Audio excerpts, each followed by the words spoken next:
Jadi saya ingin memberi saran. Ya. Ini saran Pak Ketua. Jadi kalau dari penjelasan Pak Menpan RB tadi ada sekitar 1,3 juta ya, tenaga guru yang akan diangkat gitu ya. Saya mengusulkan memberikan saran bagaimana kalau tenaga itu juga memasukkan tenaga guru honorer yang usianya di atas 35 tahun, Pak Menpan RB.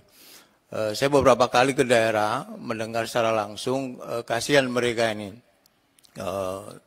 Sudah lama mengabdi, memberikan sebagai guru honorer dengan penghasilan yang sangat minim ya.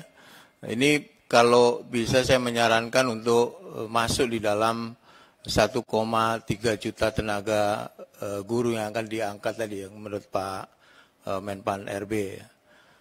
Yang terakhir, kok dari dulu Pak Menpan isinya pernyataannya kok selalu sedang berupaya menyusun grand design ya.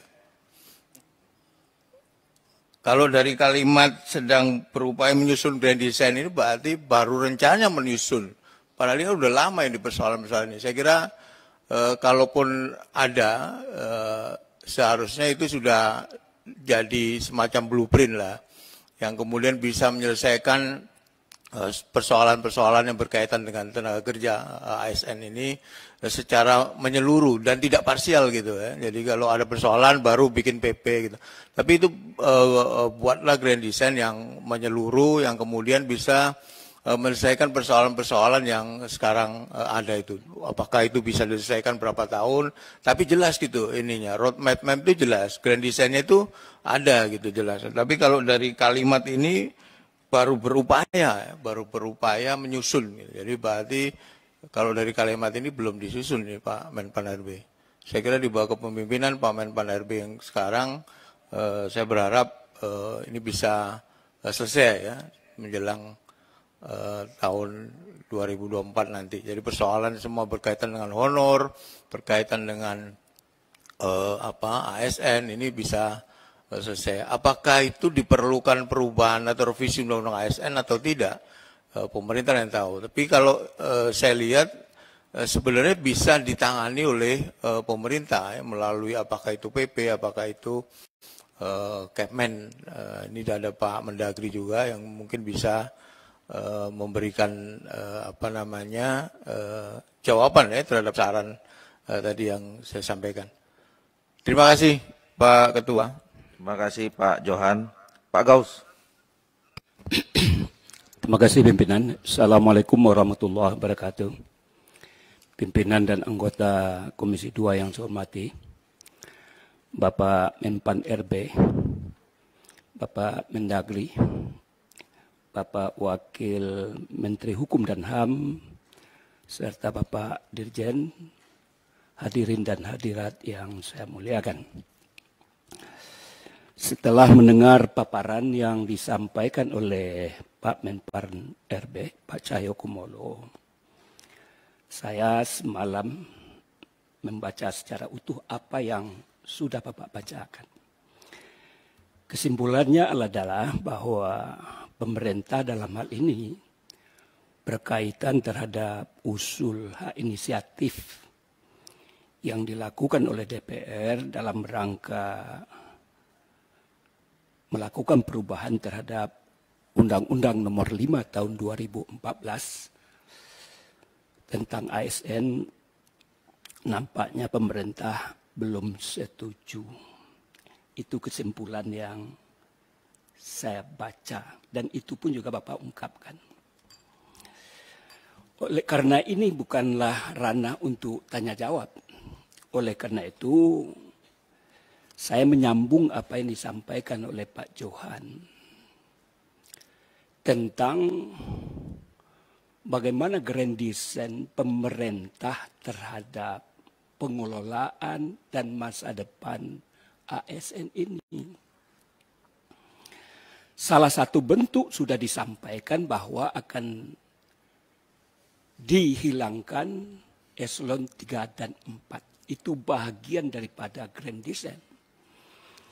Tetapi yang lebih penting menurut hemat saya adalah harus ada sikap keberanian pemerintah. Masa depan ASN ini adalah begini.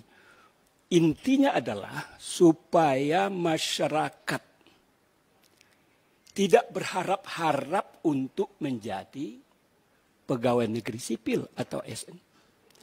Ini pemerintah kan tidak berani, takut. Saya kira takut. Ini masalah tugas dan tanggung jawab pemerintah dalam melakukan bagaimana membuka lapangan pekerjaan yang seluas-luasnya. Salah satu bentuknya adalah merekrut masyarakat yang usia produktif, cakap dan lain sebagainya untuk masuk ASN ini. Dulu Bapak juga pernah menyampaikan bahwa jumlah ASN itu pada hari ini 4,2. Ketika saya pegawai negeri, nilainya adalah 5 juta. Berarti sudah ada penyusutan. Lalu keinginan pemerintah sebenarnya itu berapa? Bapak sampaikan saja bahwa ASN ini jumlahnya akan dikurangi. Berani nggak pemerintah menyampaikan itu? Akan dilakukan rasionalisasi yang jumlahnya nanti adalah 2,5 juta. Kalau memang itu yang disampaikan, tentu para generasi muda dan para sarjana yang keluar dari perguruan tinggi untuk siap-siap tidak menatap ASN ini merupakan masa depan saya untuk berkarir. Berani nggak pemerintah untuk menyampaikan itu? Sehingga kita dukung untuk itu. Ini Bapak udah nanggapin Bukan. tanggapan dan dalam. Jadi gini, saya juga sampaikan nanti bapak-bapak yang di virtual menyampaikan. Jadi kalau bapak-bapak dan ibu-ibu punya pandangan, punya pendapat saran, nanti Pak berbulan-bulan nanti kita persilakan bapak-bapak. Jangan sekarang gitu, karena memang belum waktunya. Toh kita juga harus mendalami apa yang disampaikan oleh pemerintah itu. Gitu. Ya. Itu aja saya mau ingatkan. Silakan Pak Gaus. Jadi saya memang tidak bertanya Pak. Karena nggak bertanya, tapi Bapak mendalami, ya, mendagapi isinya gitu. Ya, itu. Jangan itu. sekarang maksud saya. Ya, jadi saya mendalami itu Ketua supaya mudah-mudahan beralih kesimpulan beliau ini menjadi menerima apa yang disarankan oleh Komisi 2 dengan apa yang saya gambarkan. Mudah-mudahan tersentuh hati para pemerintah. Itu aja pimpinan. Iya, maksudnya habis ini Pak, setelah nanti pemerintah menyampaikan DIM ke kita, ya, kita buat panitia ya, kerja untuk bahas ini. Nah, saya berharap semua kita akan menuangkan energi pikiran kita tuh di situ, gitu maksud saya Pak. Jangan sekarang. Gitu. Makasih. Ya. Oke, terima kasih Ketua. Yang kedua juga yang perlu saya sampaikan adalah tentang masalah ketenagakerjaan ini. Tiap tahun itu jumlah produktivitas yang tamat kuliah ini kan luar biasa juga Pak. Ini bagaimana disikapi oleh pemerintah, tidak hanya ASN dan lain sebagainya, membuka sebagai tadi juga disampaikan oleh Pak Menteri Dalam Negeri, bagaimana mengembangkan entrepreneurship, apa bentuk-bentuknya.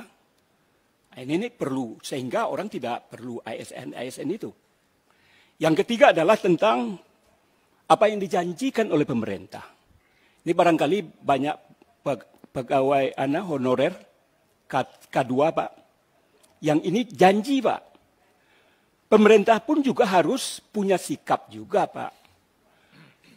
Akan diloloskan atau tidak. Ini kan nggak jelas. Tadi 1 juta diterima sekian tetap seleksi sama saja dengan bohong. Kalau menurut janji pemerintah dulu adalah otomatis diterima. Karena bengkalai. Kalau hutang janji harus dibayar. Ternyata ini tidak dilaksana. Ini bahagian juga menurut hemat saya grand design tadi Pak. Oleh karena itu saya minta kepada Pak Menteri untuk dilakukanlah pengelolaan terhadap AS ini secara menyeluruh, masif dan terstruktur. Terakhir pimpinan, sebetulnya ke Pak Menteri Dalam Negeri ada yang ditanyakan persoalan tentang tata pengelolaan keuangan. Tapi karena kata ketua bukan masanya sekarang ini banyak buat kabupaten kota yang mengeluh kepada saya. Ya. Mohon juga ada waktunya nanti pimpinan. Barangkali demikian. Terima kasih. Assalamualaikum warahmatullahi wabarakatuh.